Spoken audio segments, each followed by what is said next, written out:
think we all know that if God does not exist, then there's no reason, there's no way that we can ground any sort of objective morality. There's nothing really right or really wrong. What the Nazis did, for example, in Nazi Germany, that was just matter in motion. They were just doing what they do. They were That was good. Yeah, they did. They were doing what they do. That's solid. That is solid right there. Oh boy. So we're getting into the Nazi moral thing. He's going through a bunch of arguments in this one. This is some new guy. I actually don't even know what his name is. This video is just called Christianity is True. So we're gonna get into it. I am Brentley. This is the Bucket Apostate. Let's go.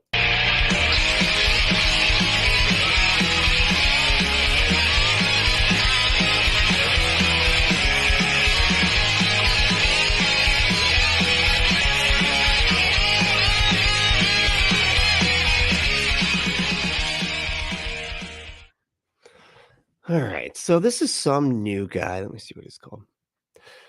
New to me, anyway. And he's, he's fairly small. He's only got like 5 point something thousand subscribers. So pretty small. But I thought this was kind of fun. It like popped up in my dummy account's feed. And he's like, atheism destroyed on the cover, and then on the thumbnail. And then this says Christianity is true. Okay, man. Wow. Good one. But that's how you name videos right there. Atheism destroyed. Christianity is true. Okay, good. Good job, man.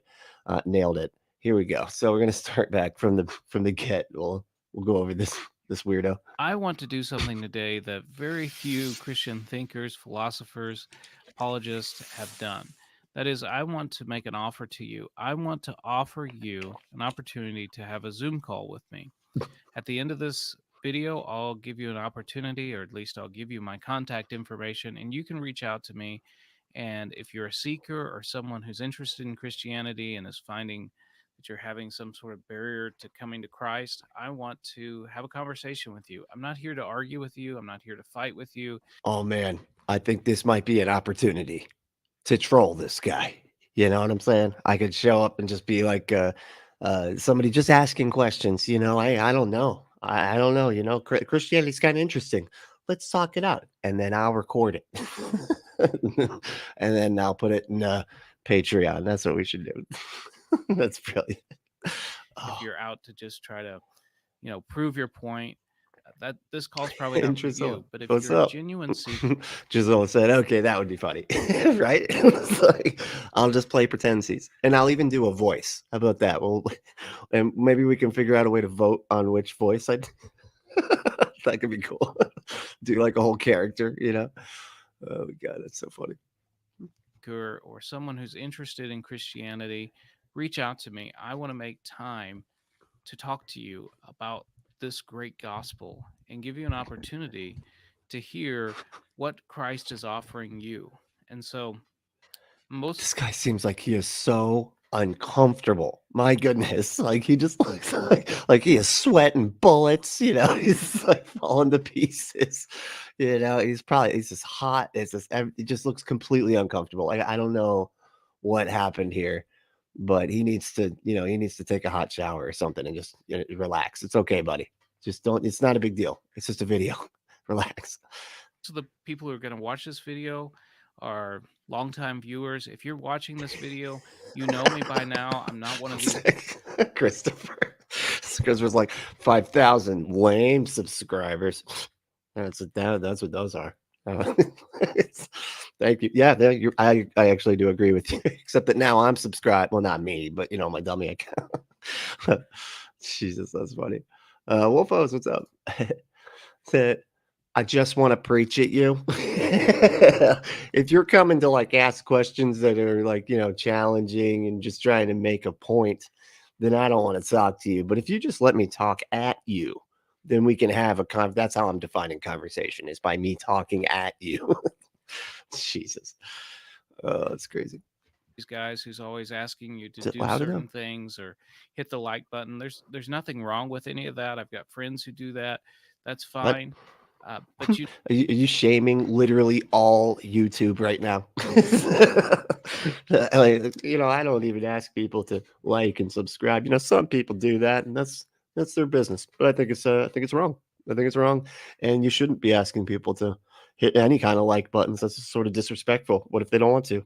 Okay, consent. You know what I'm saying? Like, That's not really my style, but I'm asking you on this video if do you you have any style? What even is this style? Like, what is happening at all in this video?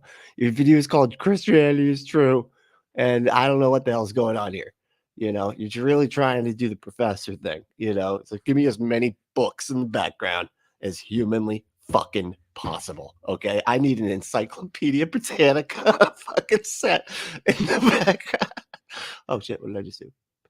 I did something. Oh, do know someone who oh, sorry. would like to hear more about the gospel, I want to help. Yeah, Let's that's it. part. We all need to hear more about the gospel because it's just so difficult to figure out.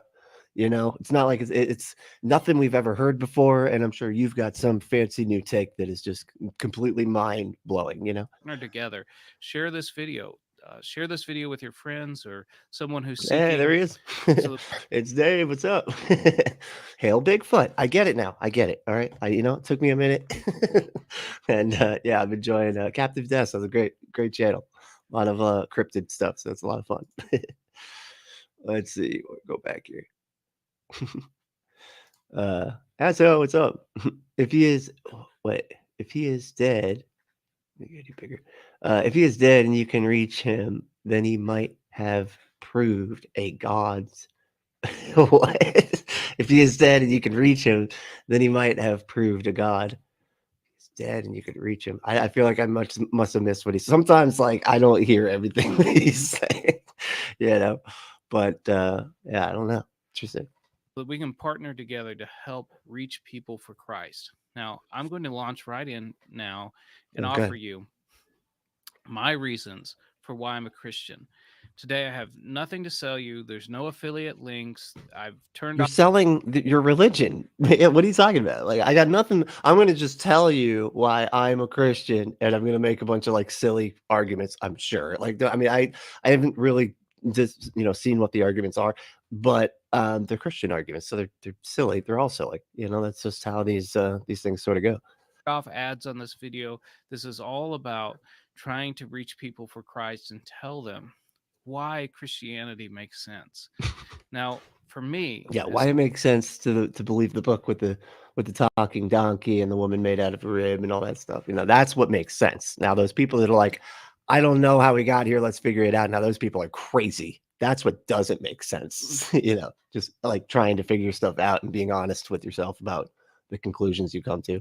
C.S. Lewis said, Oh, I God. believe in Christianity as I believe that the sun has risen, not only because I see it, but because by it I see everything else. Well, yeah, I mean, so here's how suns work. When the sun comes up, okay, it's like it gives off light, right? And so when the sun gives off light, then we can see stuff. And so yeah, I believe that the sun rises, and then that helps him be able to see stuff too. I don't know why is this controversial? What's happening here? That's a perfect summary for me of why I believe Christianity. I grew up in a Christian home, and my parents raised me to believe in the Lord, and I trusted in Him, and I found that the claims that He made in Scripture were true for me. Wow, that's crazy. I love how they just like, it's like they just say it. It's like, man, I was raised as a child and just taught that all this stuff was true right out the gate, and then I figured out that it's true, that it's all right. It's like okay, man. Like, it's so funny when they do these like conversion stories, not even conversion stories, just like their testimony or whatever. And most of them, because most of these people don't, like, they were raised in the church, they don't actually have some big conversion story. You're just raised in the church and you're like, yep, still in the church that I was raised in. That's it. That's my testimony. And it's just so funny because like they always have to do this thing where they're like, and then I realized that the stuff my parents were saying is actually right. I figured it out on my own. No, I did. It wasn't okay. But as I got older, I wanted to explore, do I just believe this because my parents taught it to me? Is it Yes, that's I mean, not just. There's a lot of social engineering that goes along with that too, but yes, that's a huge component. You know what I mean? Wolfo said all four of those books are so hard to read all by myself. I think I need some random book collector to explain their interpretation of them to me for the low, low cost of my time and my connection. I know, right? God, this guy could not. This guy's like got the personality of a wet blanket. Like I just, I cannot imagine. Like how did he get 5,000 subscribers? That's when you kind of go back, step back, and go, oh yeah, because all the people feel guilty if they don't subscribe. You know what I mean? And probably a lot of like paid for clicks. They tend to do that sort of thing. Is it really true? So I began to listen to some of the most articulate atheistic thinkers of our time, and they began to pose these questions. I went back and forth, but it came down to me. Number one, it seemed true to me. Everything in my experience seemed to ring true, but also it made sense of so much in the world. It's so weird when they do this because they're like, it helped me make sense of so much in the world. How, man? I just don't get that. Like, when I was a Christian, I was constantly in conflict with reality. I was constantly rationalizing around everything. I was constantly like having to like reject the reality for the belief that I wanted to believe was true. And I would just say it's like a delusion. Like, I would just say that, oh, the reality isn't actually what the reality is. It's what my beliefs are that's actually more real than the reality right in front of me. And so like all this just mental gymnastics was frustrating. But I guess because they refuse to be honest with themselves, they're like, it makes more sense to just say that the everything came here because of the carpenter ghost that sent himself to sacrifice himself to himself in order to convince himself to save the world from himself. That is, for example, by moral experience. Oh, If here we go. everything were reduced down to just matter and motion, which is essentially what most atheists do. Now, I realize that atheism is a label for just someone who doesn't believe God, but I don't know in Okay. At least he went that far. I appreciate that. At least he was like, it's like, okay, look, I get that, worldview doesn't really stack up when we're talking about atheism because atheism is the rejection of a single claim. Does a God exist or a God does exist? And we're like, nah, that's it. That's all an atheist is. Now, what he's talking about is more like a naturalist or whatever. But again, most of us are, or I am anyway, a methodological naturalist where like we're not saying necessarily that supernature doesn't exist. We're just saying that until we have a mechanism where we can investigate it, it's unreasonable to appeal to it. It's just like with ESP and stuff. You don't want to just assume automatically like, oh, the door closed in your house or something. You hear a door close and you're like, oh, somebody with ESP must have fucking closed that door. No, don't think that. That's not, that's not the right conclusion to come to. Whatever. We don't have any evidence that ESP is even a thing yet. It's conclusive in any way, shape, or form. We can't be saying that it's the cause of things if we don't have direct evidence that it's even possible. So it's, anyway. any atheist, I've never met an atheist who would affirm other supernatural entities outside of God. Most of them are naturalist or Well, materialist. you've never talked to a spaghetti person, a pastafarian, okay? Because they are perfectly willing to say that the flying spaghetti monster, this noodly appendage beyond you or whatever it is perfectly real. So, or Lisa the rainbow giraffe, leaf be upon her. Those are supernatural entities. But what it came down to me is so much of our experience on an atheistic worldview just becomes an illusion. For example, my moral experience. Okay, we'll get into that in a second. We get through some of these. Got backed up a little bit. Wolfo said, "I enjoy a good reach around, Doc, but I don't want to get reached by this voice." Jesus Christ! And if you want a good reach around, just go to adamandeve.com. That's right.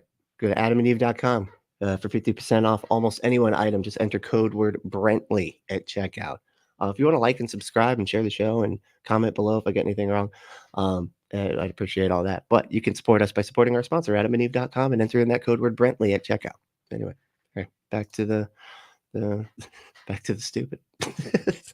But Let's see here. Well, not you guys. I mean, he's the stupid. I'm talking now. Now we're going on to comments. So I'm sorry. I wasn't talking. He's the stupid one, and we're just talking about it. So anyway, uh, let's see. This guy, as I said, this guy isn't a thinker of any time, of any time. Like, yeah, because he said the thinkers of this time.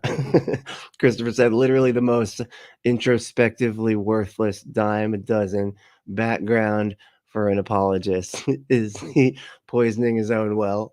I know, right? Probably. You know, they all seem to. I don't think they even know. He probably doesn't even know what that means. Poisoning the well. You know. Let's see. Al. Hey, Al, what's up, man? Uh, how can I be everywhere at once? How can you be everywhere? I don't know. Because of the internet. So, you know, the internet is everywhere, right? The internet's basically God, all right? And it connects us, it binds us. It's like the force, you know?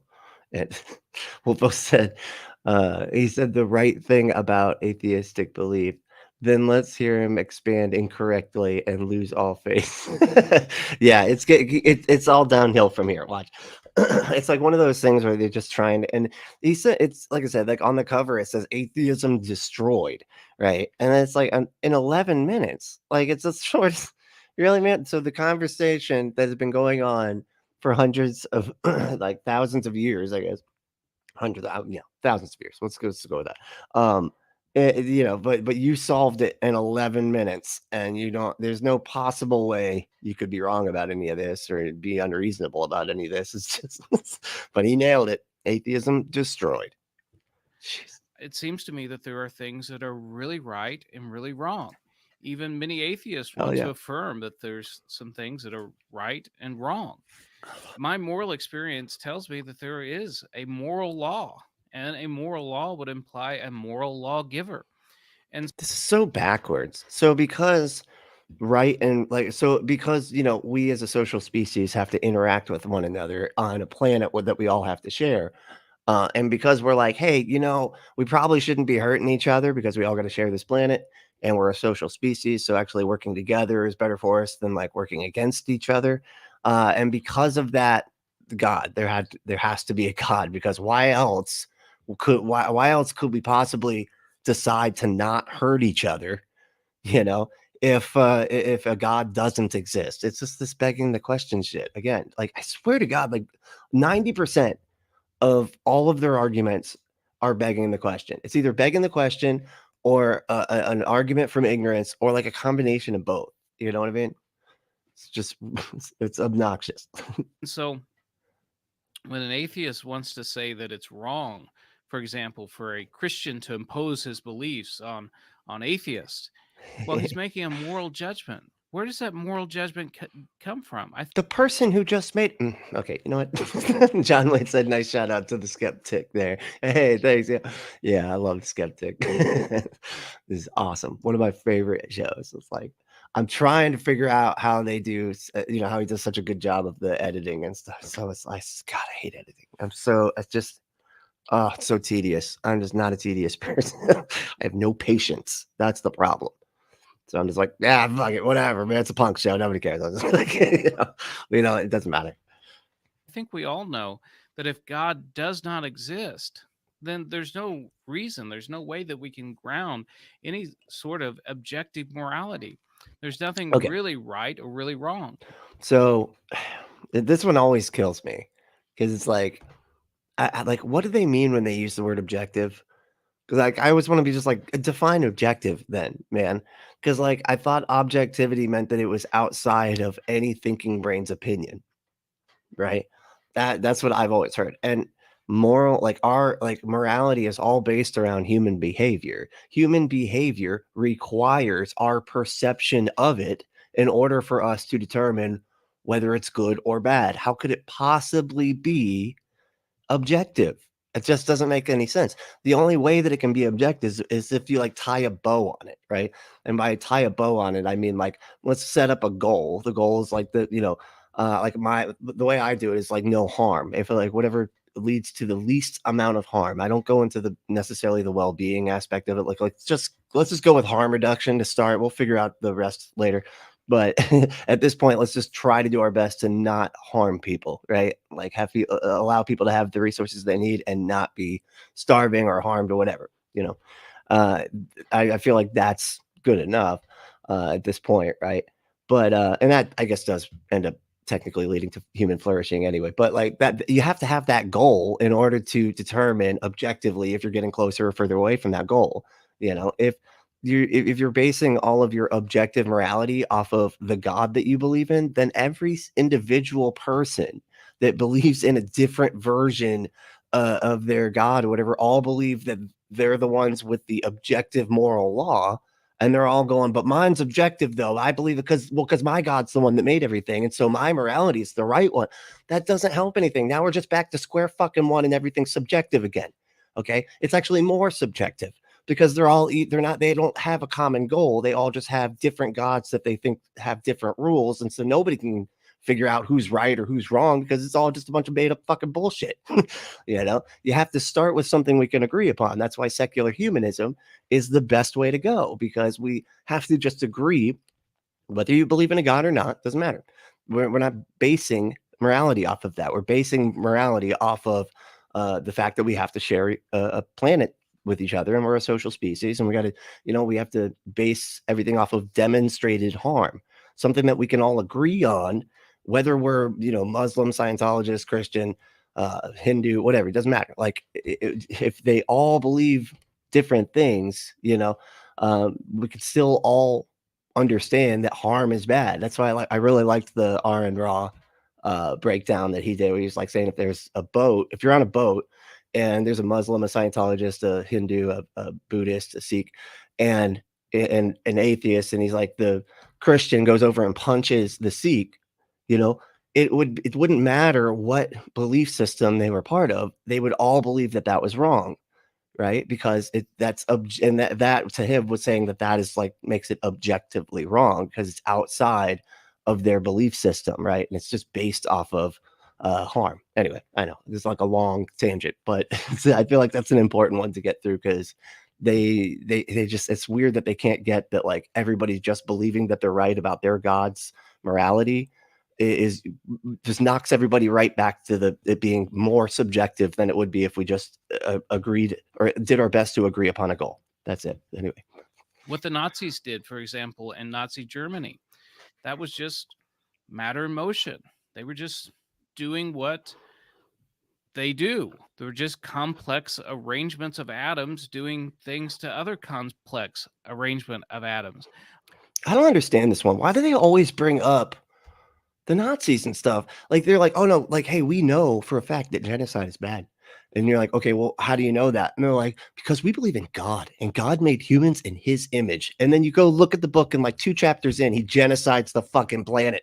And then throughout the rest, tells his people or whatever to genocide a bunch of people, and like kill everybody, but the every man, woman, and child, and cattle, and everything, except for the virgin girls. Take them for yourselves. Like, but the reason that they know the Nazis were wrong was because their God said that genocide's a bad thing, even though that's in complete conflict with their fucking book. It's insane. It's so stupid. Let me get to some of these. Let's see. Cut ties with your cat. I really do like that name so much. I discovered I have a supernatural power to make time move forward 60 seconds. You just have to give it a minute. That's awesome. I like that. I'm going to remember that. That's really good. That's really funny. Did you come up with that? That's really clever. Yeah. You need to put that on, those like black and white frame things. Hold on, let me put it back up here. Those like black and white frame things where it shows your face and you're like got like a tie on and you're like sitting on an armchair, but it's like a black and white picture, and it's like, and then in the black section you have like those white letters next to your face with your like name at the bottom. That's what you need right there. If you made up that quote, you need that picture. You need that meme. Okay, I'm just saying. Don't waste that one. Okay, that's an opportunity that needs to be taken. All right. Let's see. So society can't decide? Yeah, because it gets difficult. I don't know if we're talking about morality or whatever, but like it gets difficult because society, like, what does that mean necessarily? I think you can get to, like, a consensus of, like, people, like, forcing the people that have power to acknowledge that, uh, that, to get them to give a fuck about the people that don't have power enough to, say that, "Okay, you can't you got like, it's actually wrong to hurt these people without power," or whatever. Like, that whole process takes forever. That's, like, why we had, like, slavery and all this other stuff, and we had to constantly go back to the people with power and be like, this is fucked up, this is wrong, this is bad. And it's like it takes forever for the people on the bottom that are actually experiencing the harm to get like up to the top, for everybody then to be in somewhat agreement at least with what is right and wrong. But it is on an individual level and a societal level kind of simultaneously. On an atheistic worldview, it's hard to see how what the Nazis did was really wrong. Furthermore, it seemed That is odd. insane. What That's the most insane thing you could say. There is like just from purely selfish motivation, there's no possible way like that you could look at this and go, well, if everything's just matter and motion, then I guess nothing's wrong. What, man? Are you a human? What do you want done to you? Do you like feeling pain? You don't like feeling pain? Oh, okay. So then you wouldn't want pain inflicted on you. What about murder? Would you like to be murdered? You wouldn't like to be murdered. Okay. So that's something you just wouldn't like to have happen to you. Okay. Like how hard is this? Just purely selfish. Like, so if we encourage that kind of behavior, to not hurt other people, that ends up being better for you. Like, this is so simple. It's like day one. Obvious to me Jesus. that the age old question, why is there something rather than nothing, is Oh, better well, answered on theism and that was the whole moral argument. He's just rocketing through these things. All right, let me get into some of these. Uh, Wolfo said, "I'm a moral enthusiast and material naturalist, but I don't have the same guilt trip Christians have to give out." Yeah, well, the guilt trip's like kind of part of their whole manipulative thing, right? So it's less about what they actually believe is right and wrong as far as the guilt thing goes, and it's more about like just getting people to internalize shame, so that they can manipulate them, because that's all this is. It's just a big big game of manipulation. John might say, even if God was real and morality came from God, it would still be subjective, right? Well, because it'd just be everybody's opinion about what they think God wants, right? Even if it did come from a God. Is that what you're saying? Which does make it subjective. Now, I've heard in philosophy, and I feel like they say this just because they don't, it kind of is inconvenient for them, but they're like, you can't but what is it? Like, you can't evaluate the ontology of it. Like, is there a perfect system? Like an ontological kind of thing. Like, okay, somewhere out in the void, just as a concept, is there a perfect moral system that could exist? Whether we know what it is or not, is it out there? Is it just a concept that could possibly exist somewhere in the void, right? But who gives a shit if nobody can know what it is? You know what I mean? Who fucking cares? Whether there's a perfect system or not is completely superfluous, because we can't figure it out. If it's unknowable, then it doesn't fucking matter. They're like, hey, you can't evaluate my ontological thing with epistemology. You're crossing streams here. You're crossing, yeah, because that totally destroys your whole fucking concept of objective morality. So funny. Anyway, Captive Death said we need each other, like it or not. Sometimes not, but exactly. The reason that we are as comfortable and have as much resources and everything as that we have is because we work together. We're good working together. That's why we have succeeded as a species. We never would make it. That's why, like, we have doctors and shit. When something's wrong with us, we don't know what's wrong. Everybody can't know everything, so you go to the person that knows. You're like, hey, there's something wrong with me. And they're like, oh, I got an idea for that. Like, that's how you do that. Like, we have to help each other. Same thing with the childbirth. That there's like entire species, like or pre-human species that like died off because childbirth killed him and stuff like that. So we started assisting each other with childbirth, and that was a big part of why we succeeded as a species, as far as I understand. Again, if I make any mistakes, please let me know in the comments, because I really do want to know if I'm getting anything wrong here. And I'm not like an expert in any of this type of stuff, but I do. I feel like I listen to the people that are the experts. I do my best anyway. But let's see here. As I said, if we didn't have what? If we didn't have theists, what would we be doing with our Saturdays? We need theists to have a life. Yeah, well, I mean, they do make for some fun content. Okay, they do, because they're just silly. They're really silly, and it's just fun to hear them say the stuff that they think is stuff they should be saying when it's it's not stuff you should be saying. Just stop. Just stop. You know. Uh, Al, what's over? No, it was God's being constant control and prosper. I feel like I can't say that word because I'm not British. Okay, I don't know if you're British. Like that word sounds really gross when I say it. I have that like douchebag American accent, and so when I say the C word, I'm just it sounds so gross. I don't know. I feel like all of a sudden, like I'm just dirty. Like I immediately have to take a shower if I say that word. But yeah, no, it's true. What you're saying is actually accurate, though. But Al Drucker said, "I have a motorcycle asshole." Oh, that wasn't to me. That was. I'm sorry. That's my bad. I don't know why I picked that. When y'all are talking to each other, I try not to interject. Because it might be something personal. It never is, but it could be. I don't know. Captive said, old Dolphy and his gang were Christians, as was said in God on trial. Maybe God made a covenant with them. God is not good. He was just on our side. Yeah, because um, uh, what was you talking about, like with the Nazis or whatever? Like what's old Dolphy? Is that a I don't know. Like I'm thinking Nazis, but I don't know why I'm like blanking on what Dolphy is. See if you can like update me on that. What did you mean by Dolphy? Let's see. Asshole said not during the winter storms. Oh, it's another one of those conversations. I would tell the supernatural powers thing to my kids when they were little. That's brilliant. That's so good. I have the supernatural ability to move 1 minute in the future. Just gotta wait a minute. That's so good. John Wayne, fun Nazi fact: Nazi uniforms had buttons that said "God with us." Yeah, yeah, it's like on their arm, right? It's like a patch or something.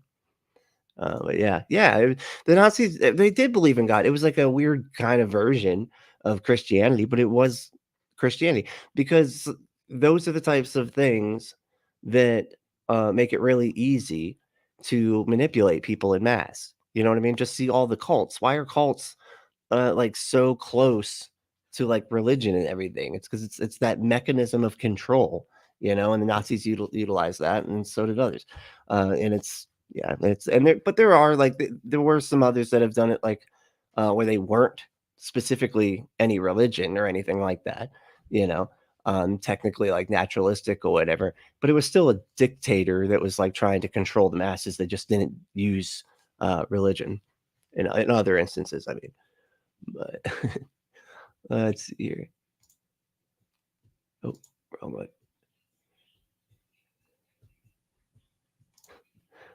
Captive Death said there is something because nothing is incoherent. Yeah. Oh, yeah. I actually, that is one of the most fun, like philosophy rabbit holes to go down, is the concept of nothingness. I just, it is really, really fascinating. That one. Yeah, I got stuck on that for a while. It's like the only one that I think I got stuck on beyond that one was like the R numbers real thing. That'll just, you'll be stuck for days on that one. Don't think about that on acid. You're not coming back for a while. Okay. All right. Let me get to this. Christianity, then it Yeah. did was really wrong. Furthermore, it seemed obvious to me that the age old question, why is there something rather than nothing, is better answered on theism and Christianity than it would be on atheism. So, okay, it's funny how he just shoehorns in the Christianity. It's like gets to a specific God, you know what I mean? But the age-old question of why is there something rather than nothing is it's just like, because if there were nothing, there'd be nobody to ask why there's something. Or you know what I mean? Well, like, if there was nothing, there'd be nobody to ask why there is nothing. So it's almost just a nonsense question to begin with. It's kind of just a post hoc rationalization. It's almost like one of those things where you talk about how it's so unlikely that my grandparents met, and it's so unlikely that their grandparents met, and it's so unlikely that their grandparents met, and so like back so far, so my existence is basically impossible, right? And it's like, oh man, it's just the variables are just too unlikely. Okay, but they all happened, right? They all happened because one thing happened that led to another thing that happened, and then all these things compile, right? And then all those things that compiled lead to me existing, right? But you need all of these things to happen before the next step can happen. It's not like it's all at once. It's like it's a process. You know what I mean? It's one thing after, it's linear.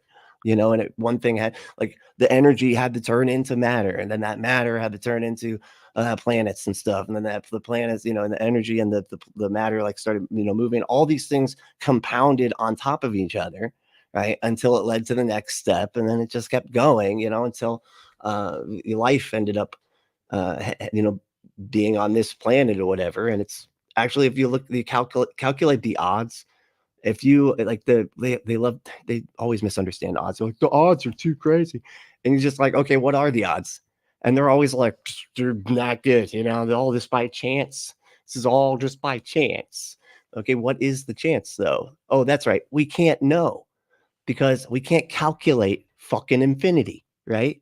Because if you have like a coin flip, if you're saying like a million heads flips in a row, like, you know what I mean? If like you were gonna like do that, like, you'd say that's impossible. You could never possibly get a million flips, million coin flips to land on heads in a row, until you say that you have an infinite number of flips. Then it's inevitable. Then it's absolutely going to happen. That's just, if it's possible, it's inevitable. That's just how this stuff works. And in reality, it seems to be the same way. I don't know if, and again, if I'm getting any of this wrong, please, if somebody's like into math and stuff, if I'm getting anything wrong, please let me know. But I'm just this type of stuff that goes on in my fucking head when it comes to infinity and all this shit, the expanding universe and all this. If we don't know how big the universe is, how can we fucking calculate the odds? It's impossible. Now, there's nothing particularly special about these atoms that surround us. They seem to be contingent things. They seem to be Oh, things that wonder where he's going with this one. Never heard that word, contingent. What's that even mean? I think we need to Google that. I don't know what that word is. It's too hard. It's too hard. It's like 3 syllable. Yeah, it's just no, not gonna, not gonna, not gonna work. I don't know. Hey, Bree, what's up? Yeah, everybody's saying hi to Bree. Look at that.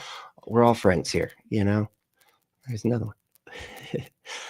Oh, Ada. Oh, I knew it too. I'm like, he's talking about Hitler, but I'm like, I don't know why. Just my brain went to Dolph Lundgren and got stuck there. It's like, was Dolph Lundgren one of the Nazis? Did he play a Nazi in a movie? He probably could have played a Nazi in a movie. I'm just saying. I mean, he's Swedish, but he just has that kind of like serious look to his face. What is happening? Why am I thinking about this stuff? This is not. What are we? Adolf. Got it. Okay. All right. So it's like, I'm tired. I actually didn't sleep like at all last night. But it was fun though. Yeah, it was good time. But yeah, no sleep happening. Wolfo said the better golden rule: to unto others what they would have done unto them. Just makes more logical sense. To unto others, or do unto others what they would have done. Oh yeah. That's my, yeah. I go with that one as well, because I understand why it makes sense to empathize and be like, well, I wouldn't want that done to me, right? But you're still starting with the assumption that because you wouldn't want something, that that they wouldn't want something, right? But we need to find out what they want, and then you just treat them that way. It's not difficult because you aren't them. You might want to be treated in a way that they wouldn't want to be treated. So you have to kind of like, yes, empathize, of course, like do your best to try to think within their shoes or whatever, or like see, how it would feel to be them, but you're not them. So ask them what they would want, and then treat them that way. It's not, this isn't hard stuff. I always like the categorical, was it the categorical imperative? that like if you just think of every action that you do being a universal, like a universal law or whatever, and that means like if you do it, then everybody can do it because you did it. Would that lead to a better or worse community? That's kind of cool way to look at it. I think it's called the categorical imperative or something like that. Let's see here. Where am I at? Oh, belt buckles. That's what it was. That was the belt buckles that said God with us, right? Yeah. John Wayne said, for some reason, apologists like to pretend Hitler was an atheist. I know. I don't know why that comes up so often. It's like, dude, that is just easily like checkable too. And it's just not true. Whether he personally believed or whatever, what is a different story. It doesn't matter. Like he used religion, and I thought they said that they wouldn't even allow atheists or agnostics in the ranks or something because they were too hard to control or something. They asked too many fucking questions and shit. Like, oh no, now. Why are we doing this again? Hitler was like, kill him. Just kill him. Come on, stop. What are you asking you questions stuff? Nope, get out of here. You're done. You're done. And from there, they were like, we better probably stop asking questions. Captain said, oh, all said Mein Kampf, he was doing God's work. Oh, okay. Yeah, he also wrote a book where he said things. Where he wrote down what he said, and we can read it, and he said that he was doing God's work. So there you go. So it's like this is not hard to figure out. Like this is public record type stuff. John Wayne's creation ex nihilo means something from nothing.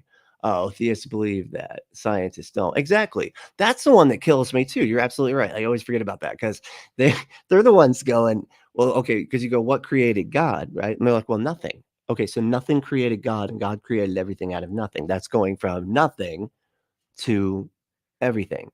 Literally nothing created everything. From the theistic perspective, you know what I mean? That's because it doesn't make any sense. Like, oh, so there was like their whole argument like hangs on the fact that there had to be something that started everything. And so that, you know what I mean? That oh, you can't have something without it, something causing it. And it's like, okay, but then how does your God work then, man? Like I thought oh no, it doesn't need a cause. It's like, well, that's your whole argument, man. If your argument it can't be used back on, if your same argument and logic can't be used back on you, then that's special pleading. Like we have to have some kind of ground rules here. You know what I mean? It's like you can't be like, oh no, you have to abide by this logic, but I don't. You don't get a get out of logic free card. You know what I mean? And I swear to God, that's what the fucking cosmological argument or the Kalam cosmological argument is. Let's see. Wolfo said the odds are 1 of 1 that we are where we are when we are.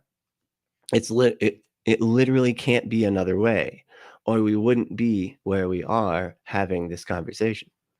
That's a good point. The odds are 1 of 1 that we would. Yeah. Okay. I think I'm following it. God, the math stuff kills me because, like I said, we are just naturally terrible at calculating odds. Just see fucking gambling.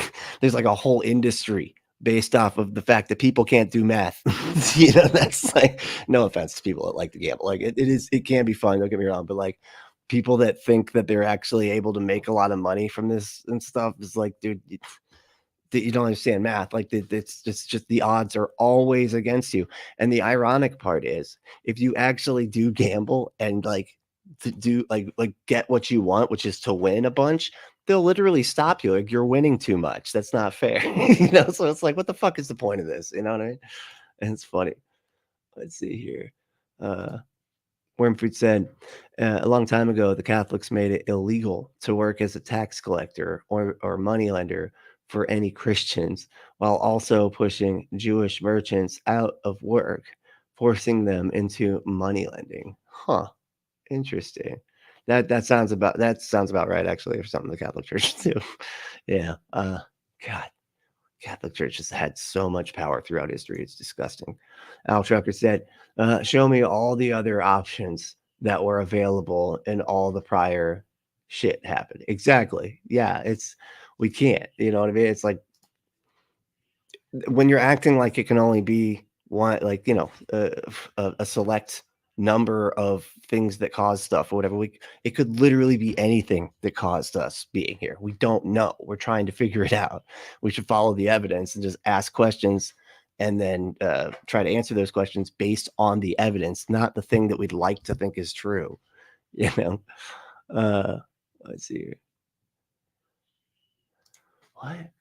A Jesuit wrote a book about how to find and prosecute Jewish people, called The Hammer of the Jews. This would eventually be plagiarized by a self-proclaimed witch hunter as Milius Maleficarum. Damn, that's wild. I'll have to look into that. It's pretty interesting. The Revolution era French writers satirized this long-running stereotype forced onto Jews, but some Russian Orthodox would take the parody seriously and write the protocols. Oh, yep, that whole conspiracy thing, right? They say like it's based on some like I'd have to like Telltale has like a whole breakdown on it. Owen over at the Telltale Atheist channel. Hitler literally wrote Mein Kampf based on this book. Yeah, it's like that bullshit conspiracy about Jewish people. It's very harmful nonsense, and it's still cited today by crazy people. Crazy bigots. Because I don't know. It's just the whole thing with I don't know what it is about conspiracy stuff and that Zion stuff, like in the anti-Semitism. Really, it's just all throughout. It's so weird. And I remember I was there. I used to love Alex Jones and everything like that. And I remember thinking that same stuff. It's all like the smoky rooms and all that. And it's just funny how I don't know, with the conspiracies, it always makes me think about how the wealthy, powerful people, the people on the pyramid, that they're so like all about whatever, the people with the most power at the top of the pyramid, and there's the fewest people with the most power, right? And it like trickles down.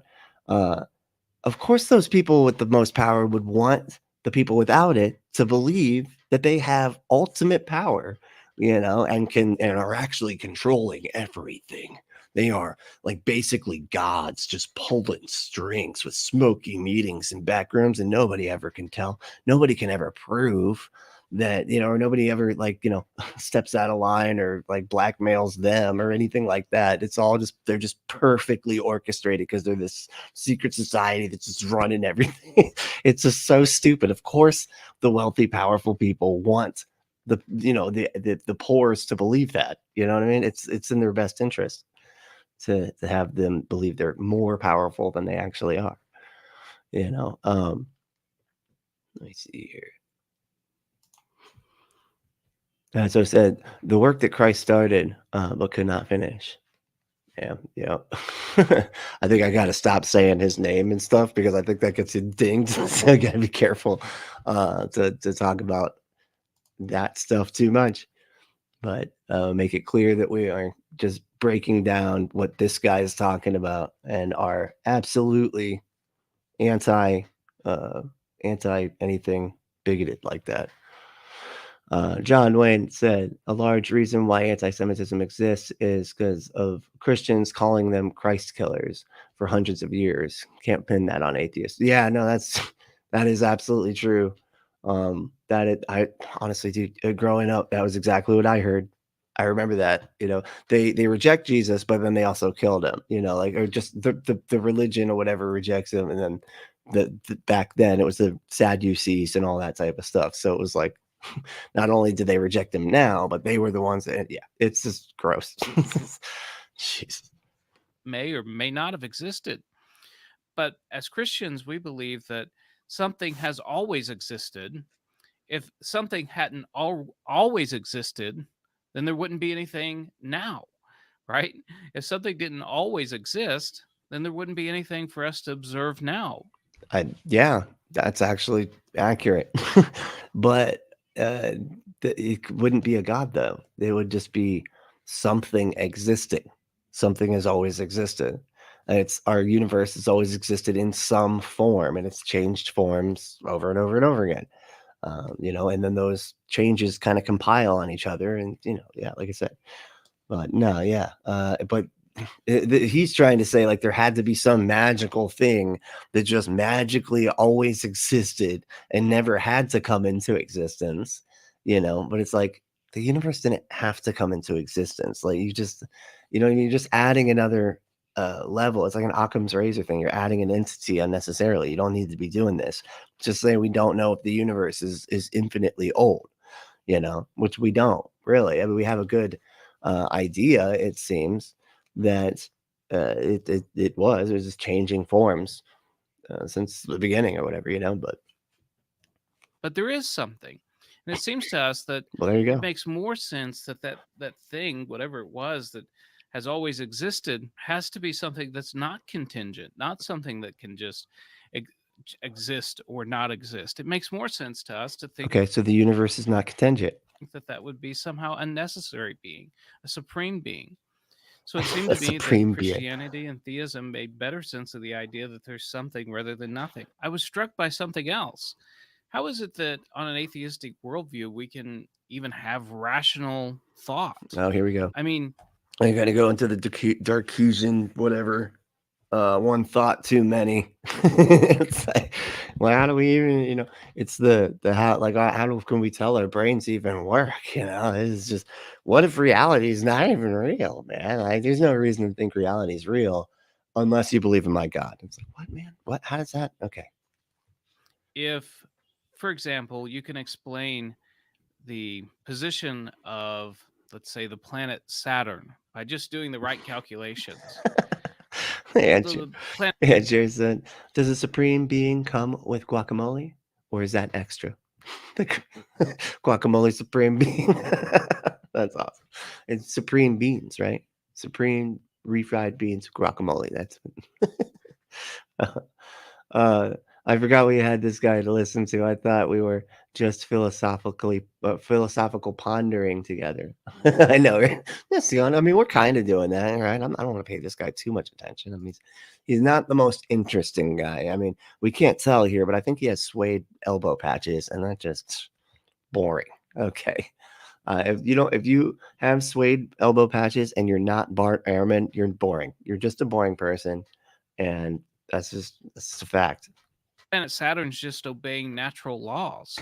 But it Yeah. would seem like the atoms in my brain would also just be obeying natural laws. So if we had a supercomputer and could map out, the position of every atom, it seems plausible to me on an atheistic worldview or a naturalistic worldview, we could plot out what a person would be thinking 5 minutes from now. And if that's the case, We could plot that out. I don't know how would we be able to plot that out. Or you just, but see, this is the another one of those determinism things, I think, where they're just like, because we can't demonstrate.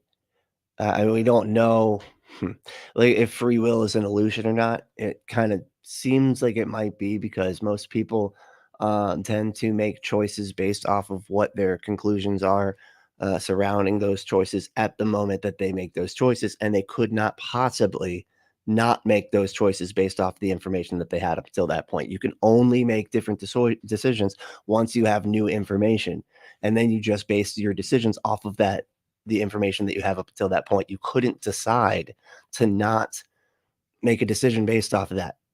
It's impossible. You know what I mean? So it's kind of, do people make decisions? I don't know. I'm not saying I'm a determinist.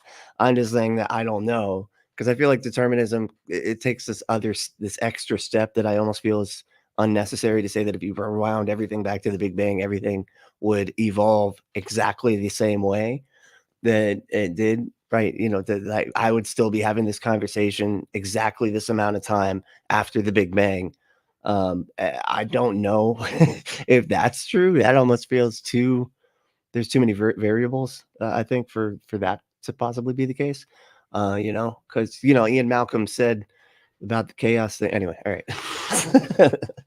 then their thinking is And that's really where you get your real good science from. It's Michael Crichton books. Okay, science fiction. That's it. just a product of atoms fizzing around, moving around in their brain. It's not really rational. It's just doing its thing. It's doing what the brain does.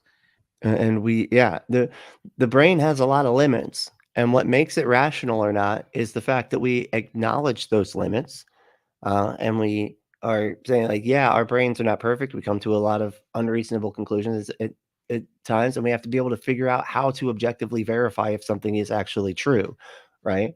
And so that's yeah, just because it's like brain fizz or whatever, we still it's a process that functions because of us deciding what is rational, right? And us acknowledging the limits of our knowledge. It doesn't. This is such a weird. Again, this I feel like is another begging the question because you're just like I can't tell, or an argument from ignorance to a begging the question because he's just like I can't tell how matter and motion could lead to a brain like mine that can actually think and absorb reality and come to conclusions on it that make sense that are rational or whatever if there isn't a God. So he's saying he's starting from the conclusion that a God has to exist in order for us to be able to be rational, which is so ironic because it's always the opposite. Have you seen the cat Kerr video I just covered? She seem real fucking rational to you, buddy? Huh? Who do you think's more rational here? The people that can produce a pink hair lady that thinks that she gets beamed up to heaven and has a magic stick that she shakes at hurricanes sometimes, thinking that she's magically magically forcing the hurricane to not be quite as bad as it would be. Like, what's more rational? That's more rational to you, or the people that are like, I don't know, like epistemology is important to me, and I just want to know true things. Let's actually try to figure it out. And when we're wrong, we just go, oh shit, we were wrong. Update our position and move on. you know, and base all of our conclusions off of the evidence. That's what being rational is, right? And it was just a practice that was developed because we had to figure out how to. It was very helpful practice in science, things like that, to be able to figure out what is true. Oh, God, In this I environment. hate the Darkesian. I hate transcendental arguments. They're just so fucking. You just want to pull your hair out because it's just they're backing out before the presuppositions that we have to have as a basis. Like their presuppositions that reality is real, that and that we our senses can evaluate this reality that is real, and we are sharing a reality that is real. We have to start with those. If you start questioning those, I feel like you've lost the debate already. He's like, how do we know reality is even real, buddy? How do you know that? And you're like, okay, so you just are basically saying that we're not having a conversation right now. Like, how do we know? Okay, then you lose the debate, man. You're just like reality. The second you start questioning reality, you lose. I'm sorry. Like this is like a football player stopping and be like, why do we even have fouls? This is dumb. I don't think we should, I'm just going to decide that we don't have fouls in this game. You know what I mean? No, you can't do that, dude. The game is the game. Like, you have to play the game. Jesus. At this temperature. It's not really being rational any more than Saturn's being rational when it moves around in its rotation. So it seemed to me What do you that mean rational? It's being rational. It's like it's don't be it's don't be rational. Humans are rational because we have evolved to have brains that evaluate things. We have to be able to determine if what we evaluate is reasonable to believe or not. We have a system to do that, and we've curated this system for thousands of years. Starting back in like Greece and all that shit, whatever. All the philosophers. And we've curated this throughout time, and that's why it's rational. It has nothing to do about matter and motion. It has everything to do. I mean, necessarily like that's just it's just like completely disjointed as far as I can tell. It's like a non sequitur. rationality, and really, for that matter, even intentionality. There you The go. idea that I could have an aboutness, that I could be intent. Uh, Breed said, "Some humans are rational." Yes, exactly. Some are, but it's the humans that want to be rational, the humans that want to know true things, and want to be honest about what is true and what isn't true, because that's really what this all boils down to. It's all about honesty, and epistemic, epistemic integrity, where you're just like, look, I don't know if something is true or not. Like, let's figure it out, and just recognizing the limits to that and being honest about what it And they don't want to do that. They want to just act like they're right and then work their way backwards, you know? And it's just like a game to them. This is like, oh, the logic's the game, you know? No, this isn't. Is reality a game to you? It's not a game. We just want to figure out what's true, dude. Like, what the fuck? Why is? Oh no, no. How can I use their little logic thing to decide that I'm right, while still sounding like I get to sit at the table and talk to these people? Because it's just a game. It's not. They don't care what's real. They're just looking for reasons to think what they were already going to think in the first place.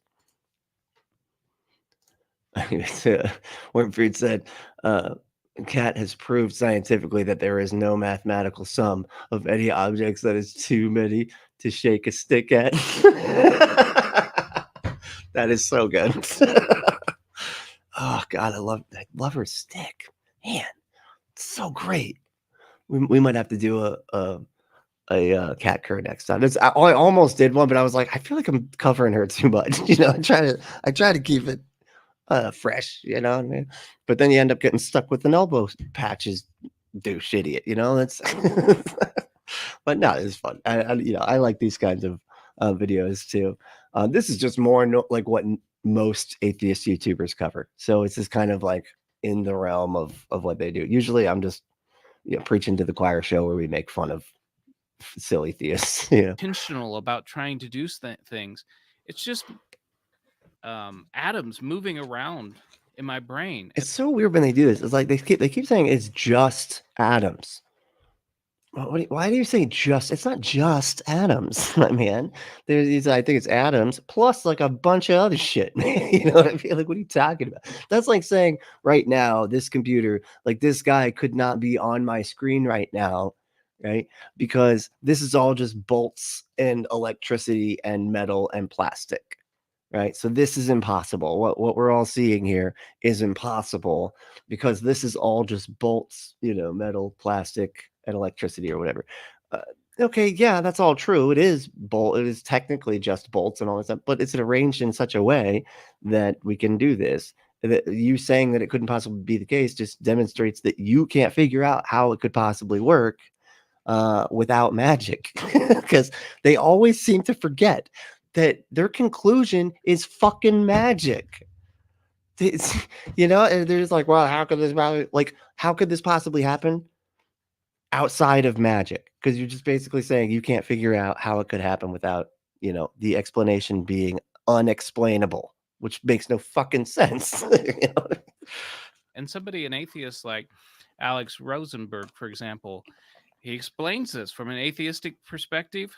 It's an illusion. It's really just an illusion. If I were to embrace an What? atheistic worldview, I had to Free will? believe the rather absurd claim that What was that? my rationality and my intentionality were illusions.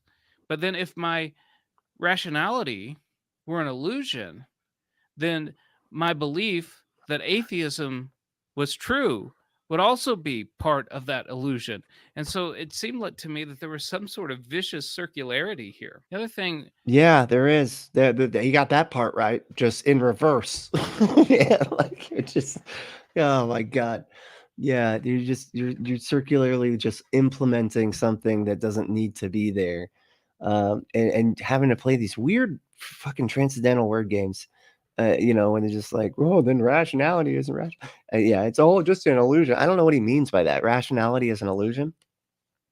We can't demonstrate that it's not, but again, that's just a presupposition that we need to have as a basis for us to even have the conversation in the first place. So this is just weird. I never understand these conversations, because in order for them to make these arguments, they're basically arguing for their own existence not being real or something, or like, that they could possibly be just a figment of unicorns, farts, rainbow, or what. I don't know. is when I look around me, there seems to be so much order, so much design. Whether I look at my own body, I'm not a philosopher, I'm not a biologist, I'm No not. fucking shit, man. No fucking shit. Let me get some of these. Uh, let's see. That's a little too far into ableism. I didn't. What was it? I didn't see somebody say something. Oh, yeah, I saw that yeah, I mean, while I appreciate like, while that's, uh I get the sentiment, yeah, but no, yeah, let's not do that. Let's not shame, mental stuff, but I, I do say "fucking crazy" a lot, but I feel like that's not the same thing as being like, she busted out of, like, Arkham, whatever, anyway. But let's see here. Black pill. What is black pilled again? Black pilled, and fuck, life's a simulation, and atheists are NPCs. NPCs. I what's NPC? I'm sorry, I suck at shorthand. I always forget, and every time, like, ah, that's what it was. Obviously, but God, I suck at shorthand. Um, what the fuck? So black pilled is that we're all just this is a simulation. That one never I never understand the simulation thing. Simulating what? Doesn't like in order for something to be a simulation, there has to be something for it to be simulating. If the thing that we are in is the only thing that we are existing, that it doesn't make any sense. You can't simulate reality. Do you see what I'm saying? It's like I don't even know how I explain it. Like it's simulation. It has to be in the context of something else. The something else could not be a sim. Anyway, Jesus God, Not any of that, but fucking stupid. it seems exquisite what's been designed. Um, you know, you can look at the world that we live in. Okay, hold on. He's getting into like a teleological thing here. He's basically just like just hammering through the run of the mill like fucking arguments that I've heard just so much it's unreal. But Wolf has said the neurological interface we act in is amazing. There's no just about it. Yeah, again, it's like a bunch of complex systems that just keep piling up on top of each other to create other systems. It's just, and every next step requires all the steps before it. And they're like, oh, it's just this. No, it's not just that. Like all this stuff had to happen the way, it's like, and then they just see it as a post hoc rationalization, and they can't, or is it ad hoc? I always forget ad hoc and post hoc. It's one of the hawks, hockey shit. It's probably Canadian or something. I don't know. Let's see here. Andrew said, it's just atoms. Le. It's just all this rad science shit. Yeah. Oh, so it's just the science stuff. Yeah. No, it's not just anything. It's a lot of stuff, a lot of awesome stuff. But let's see. Wormfruit said, actually, the atoms in your brain are relatively stationary compared to most material states. They pass electrons through uh, sodium ion chains like electricity, but smaller. Huh. Only electrons do the much moving. Wow, that's fascinating.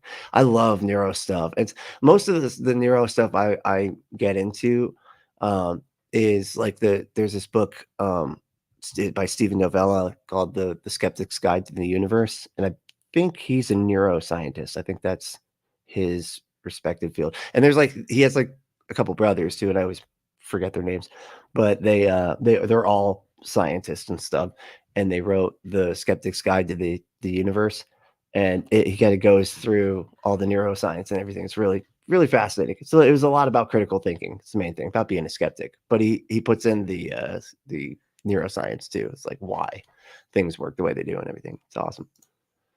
Christopher said, "Wait, what? I thought rational people went extinct after the invasive species of crab people was accidentally introduced to Earth by SpaceX." Well, that sounds like a Futurama episode. That's like poking fun at Elon Musk. I would actually watch that episode. That'd be pretty funny, you know. And he'd be like, I always love that line. It's like, "Take that, you pores." I'm like, what? You're not rich. He's like, "Yeah, but someday I might be, and and when I am, those pores better watch their step." It's like the best like lines ever on television. So good. uh, let's see. Wolfo said, "No, you." Too quickly. Yep, that's it. uh, Cheer said, "This guy just fell into a bucket of philosophy, and he has no idea what it is, and he's drowning." That is a great way to describe this. And I feel like that's a lot of these, Christian, like especially on these smaller channels and stuff. They just, they hear a couple good arguments.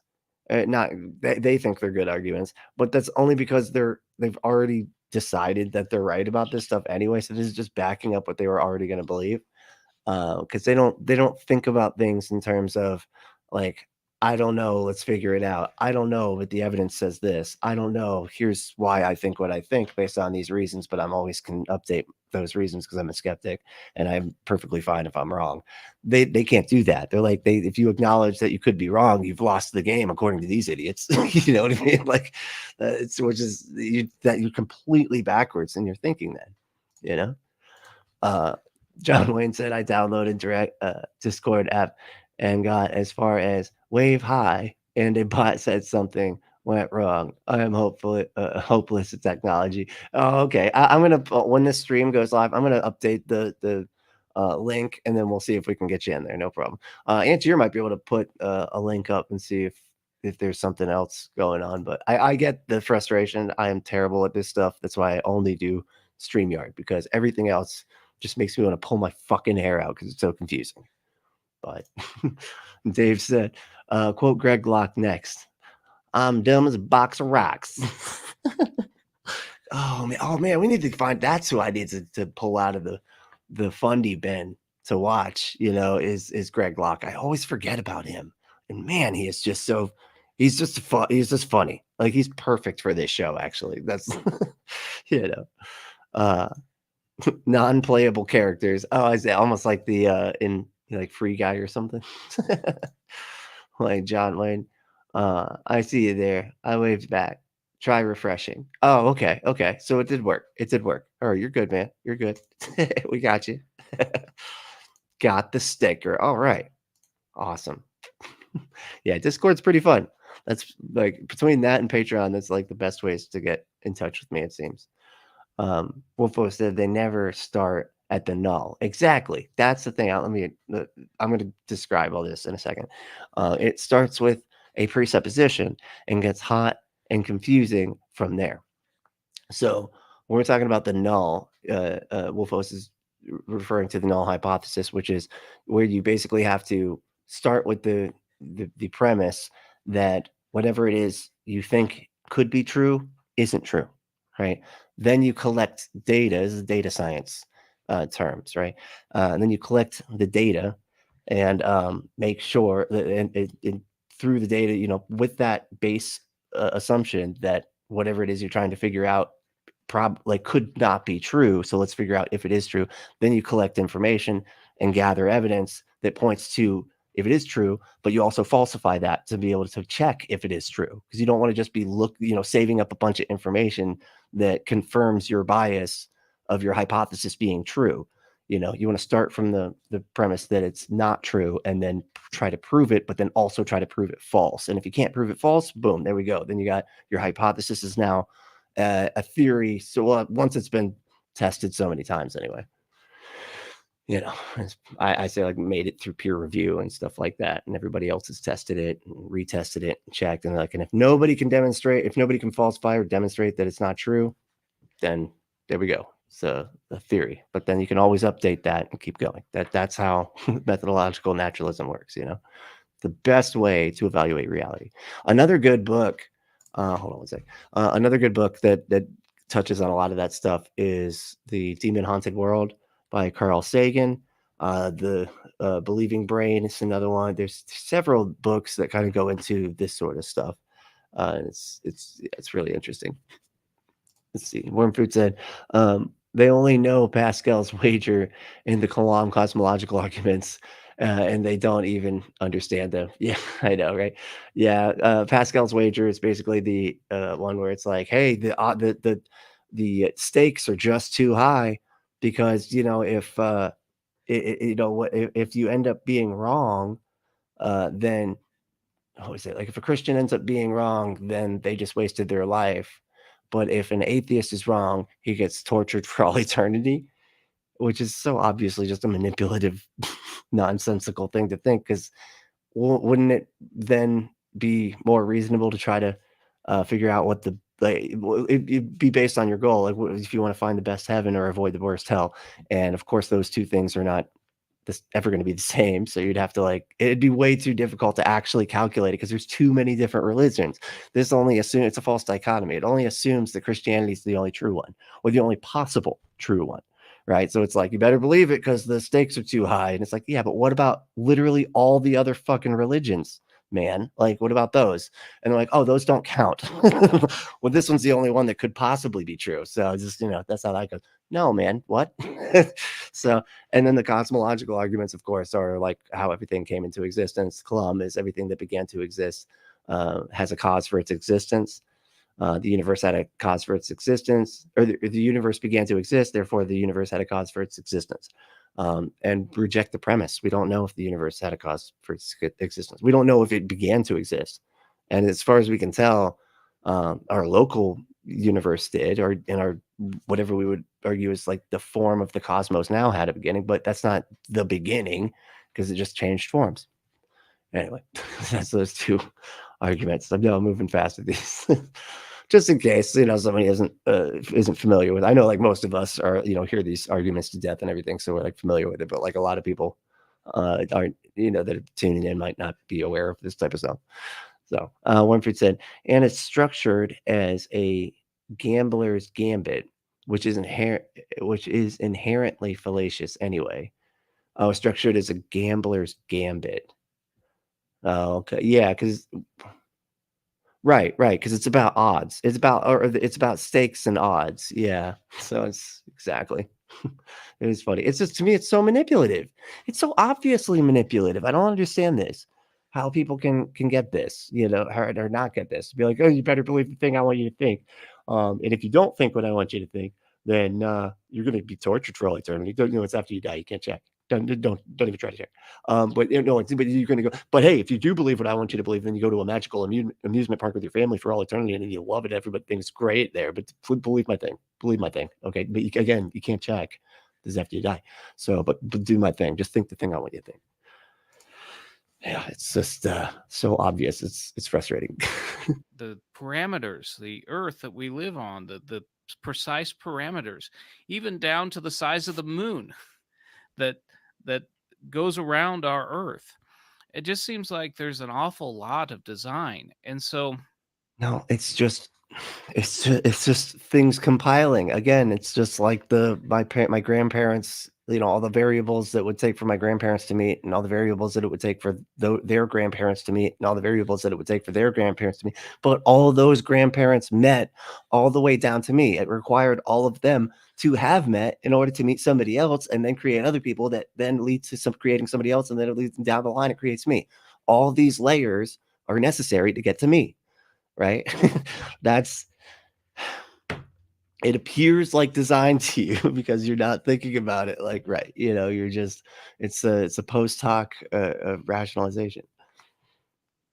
you could explain that all by a million chance, like there was a big bang on the atheist view, and just everything just scattered, and Just by scattered. a millionth of a chance this earth got right in this position, and Um, by and when people say the Big Bang, it's not like it was like an actual explosion. It was just an expansion of everything, of matter and energy and all that stuff, right? It was an expansion, and it's a calculation. We can measure it backwards. We can see where things, like how things are expanding, and do a mathematical equation to be able to figure out like how much it's expanding, and from where and when and all that type of stuff. another millionth of a chance, it collided with an asteroid, and there's How do you know what the chance is? This is where I get so irritated with this. Like, what is the chance? Like a millionth. What the fuck are you talking about? Where do you get those numbers from? What do you mean? Like we can't calculate the chances because we can't calculate how many universes there are or how even big like our universe is. If you don't have a base, if you don't have a number of flips, if you don't have a number of coin flips, you can't calculate odds.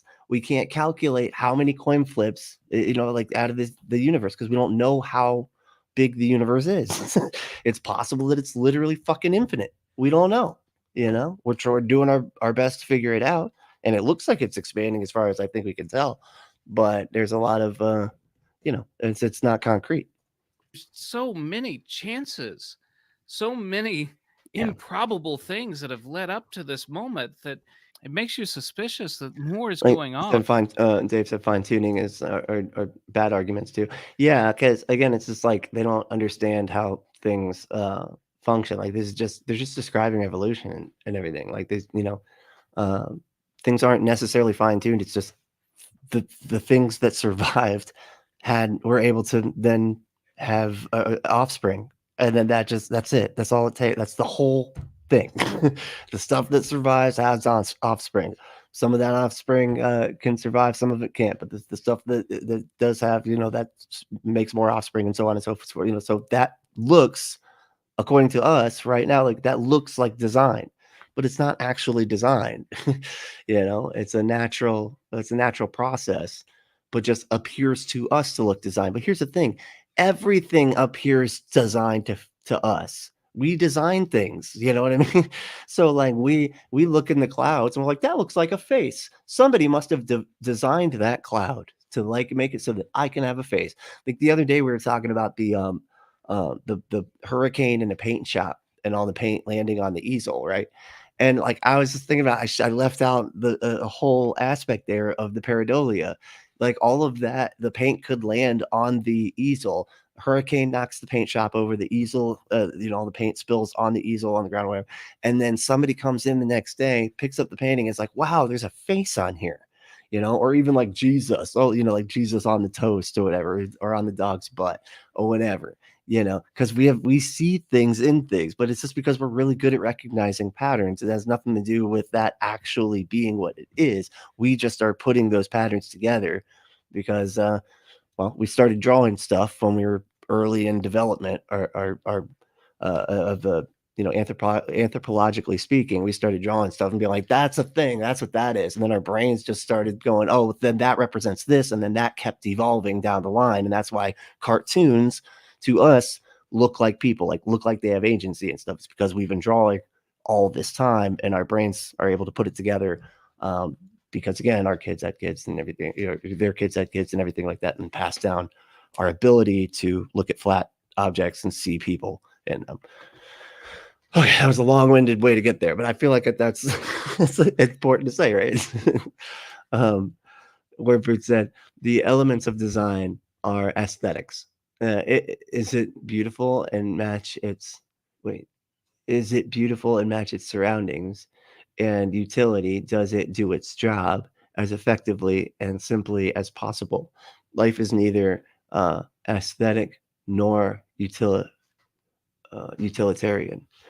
Huh, that's an interesting way to put that. I'd have to really I'd have to really dig in on that. That's that's fascinating. That'd be a fun conversation to have, actually. Because I've never really heard it put that way. It's aesthetics, so it's like the way we evaluate it, but then there's also this other level of utility that goes with it. That's why it appears that way too. That's interesting. That's a really interesting take. I hadn't heard that. On than just matter and motion. Finally, To keep it's so dishonest. That's such an argument for English. Then just matter and motion. It's like I can't figure out how matter and motion could create me. Look at me. I look like I'm on a British television comedy show called Peep Show or something. if you've looked at Craig Keener's book, he has a book that's called Miracles. I haven't. I think it's 2 volumes, Oh. filled and documented with cases of miracles all around the world. There are What the fuck? citations of people. What? Is it documented miracles? In what way? How did they document them? Like, we're gonna have to. I'm gonna have to back up here. Like, do you mean you just went around and asked people, and they were like, "Yeah, it's totally magical. I couldn't figure out how it happened, but it did. Miracle. What? Man, come on, dude. Okay." And then like write it down though. Write it down. That's going in the book right there. That is a miracle. Like, what is the criteria for a miracle? Like, how did they determine it? How did they verify it? All of these things. And it's so interesting because they've compiled all that, but we've never had any demonstration scientifically or under scientific scrutiny of anything miraculous ever happening anytime at all, anywhere, ever. It's always like the James Randi Foundation that was like, look, if you can demonstrate supernature under scientific scrutiny, then we will give you $1 million. And it went on, I think it was like what, for 20 years? Nobody, and a bunch of idiots tried. Like, I don't know why they thought a bunch of charlatans like showed up being like, I can like move stuff with my mind. And then, James Randi was so fucking clever. He would just watch what they're doing and be like, oh, there's a little fan or something under there. You got like, okay, now remove the fan. Now do it. It's just, or putting, he put paper all around the thing and then realize that he's blowing a certain way with his mouth without being able to show. Anyway, stuff like that, and so you'd see the other pieces of paper blow, and you'd be like, you're just using your mouth, you're just tricking everybody. And there was a whole lot of that type of stuff that happened with the James Randi Foundation. Unfortunately, it's not still going, but I wish somebody would get that back going, though. So we need another James Randi. That dude was awesome. But I mean, like, not like another, like replacing him, because you can't replace him. But like somebody to take up the mantle. You know what I mean? People having experienced miracles. I personally know people who have had miraculous things happen. Now, It's funny too, because like when it comes to miracles, like a lot of this is, uh, so okay, in medicine, when they talk about like bedside manner and everything, one of the things that you have to do in for bedside manner or whatever is to always give the worst outcomes, right? You always tell the patient the worst case scenario, right? Or at least always overshoot it, right? Because you don't want to give somebody, oh, you'll be fine, it's not a big deal, and then they die or whatever. That's a good way to get sued, But if you always overshoot it and be like, oh, you got 2 weeks to live, oh, but they made it because the treatment worked or whatever. That's always going to be better because you're setting their expectations lower. You're lowering the expectations, and then when they come through, it's happy. It's a miracle. But they always do that. All the doctors gave them like a week to live, and then they pulled through. So it was a miracle. It wasn't a miracle. They have to do that because they don't want to give you like they don't want to undershoot it, and say, oh, he's gonna be fine. Oh shit, he died. Like, of course, But so that's the type of stuff that gets logged away as fucking miracles. you don't have to believe every single Oh, miracle that's claim. right. Okay. The Yeah, that's true. Penn and Teller do some debunking. Yeah, they're pretty cool. I do enjoy their little bits. It's kind of like magic. It's the magic stuff, It's always fun. And if I just came across, shit, I just came across a new channel, and he's like the magic atheist skeptic. Is he the magic skeptic? Does anybody know what I'm talking about? I want to look into his stuff more. I think I was on something that he was on recently.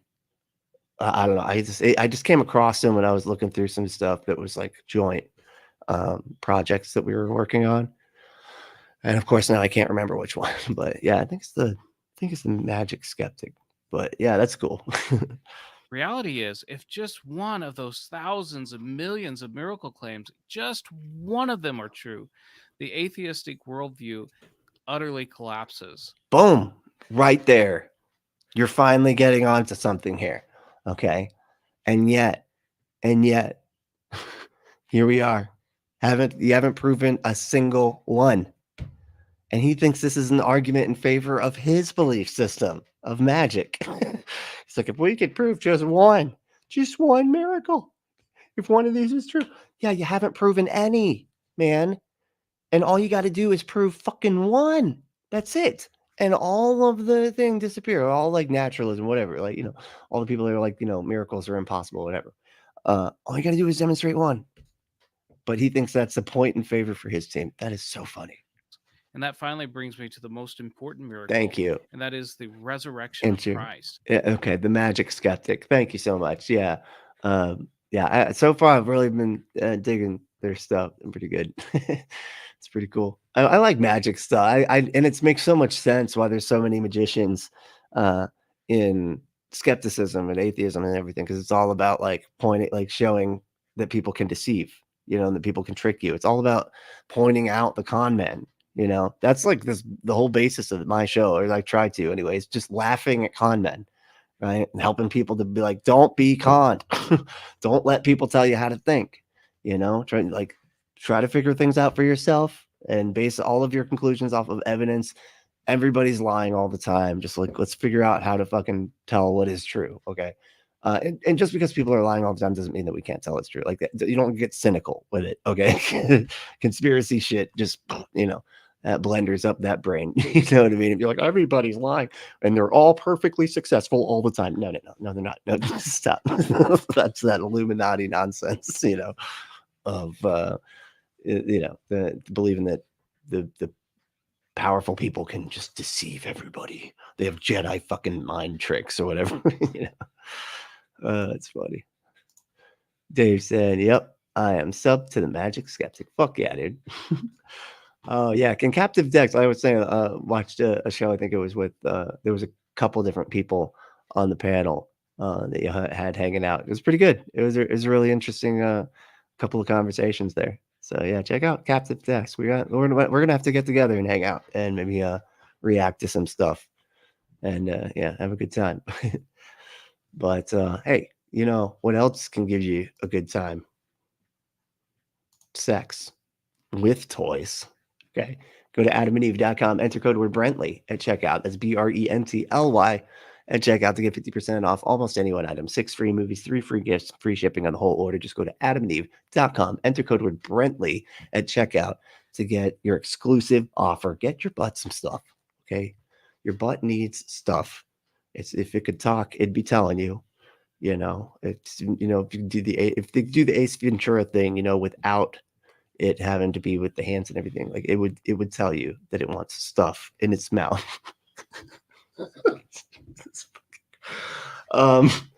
So good. But if you you support us by supporting our sponsor, adamandeve.com, by entering Brently at checkout. Oh, and the packaging is discreet. I always forget to add that, but that is important. Even though I think it'd be way cooler if they just like said exactly what was on it, maybe even have like a picture of people using it. But there's this whole thing with like kids walking by apartment buildings. It's whatever. Like a bunch of prudes. That's the problem there. Bunch of prudes. But if you want to support the show in other ways, become a patron. Go to patreon.com/punkapostate. And I'm trying to put up as much stuff as I can. It's all pre-recorded stuff, so sometimes it takes me a minute. Like I have ADHD like crazy, so sometimes for these projects just take me forever. But I do get the stuff up there, and it's exclusive to Patreon. You're not going to find it here on this channel. It's only on Patreon. Every so often there'll be one that I'll do like a live stream, and then I'll delete it right away and set it, then put it up on the on Patreon. So unless you are on that stream at that moment, it's just not here. But that's what I mean when I say that. But hey, hey, thanks y'all so much for hanging out. This was so fun. I really do love, these streams. I want to try to do more afternoon ones because I know it's so early during in the week. And I just wake up bright and early and I'm like ready to just start laughing at theists. I know. And that's just not everybody's bag. So, but the main thing, well, let me see if we got a couple more comments and then, oh, good. Okay, everybody's just done. Hey, oh man. Hey, what's up? Thumbs up to you too. Atheism, actually. Thanks for watching. Sorry, it's the very end. but all right, y'all. What? Hey, the main thing though is to stay logical, loving, skeptical, and compassionate. And we will see you next time.